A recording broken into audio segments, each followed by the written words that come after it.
following is the list of the member states. By William Faulkner. Old Jackson was a bookkeeper or something, and he earned a small salary to support a large family.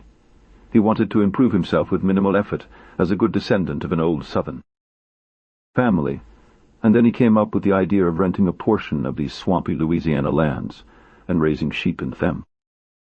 He had noticed that vegetation grew much faster in swampy lands, and then he thought that wool should grow more in a swampy sheep as well. So he abandoned his book holding, rented a few hundred acres in the swamp of the Tchefuncte River, and populated it with sheep, using the money of his wife's uncle, who was a member of an old aristocratic family in Tennessee.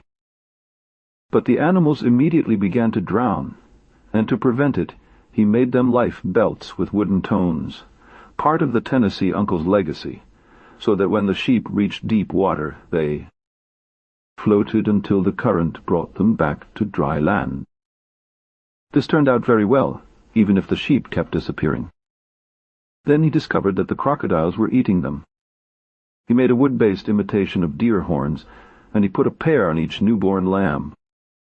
This reduced their losses to an almost absolute minimum, because it seems that crocodiles don't like deer meat.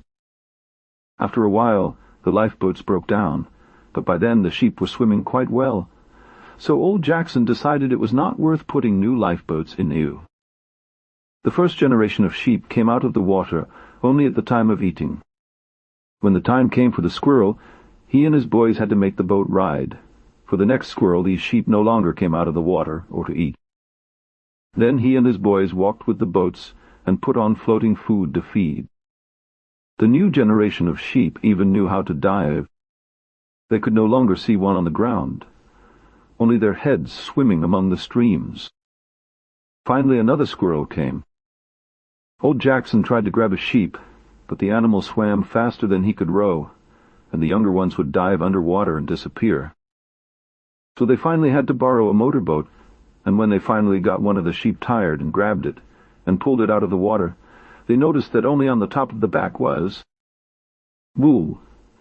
The rest of the body had scales like a fish. When they took out a lamb with a canoe hook, they found that its tail had widened and crushed like that of a beaver, and that it no longer had legs.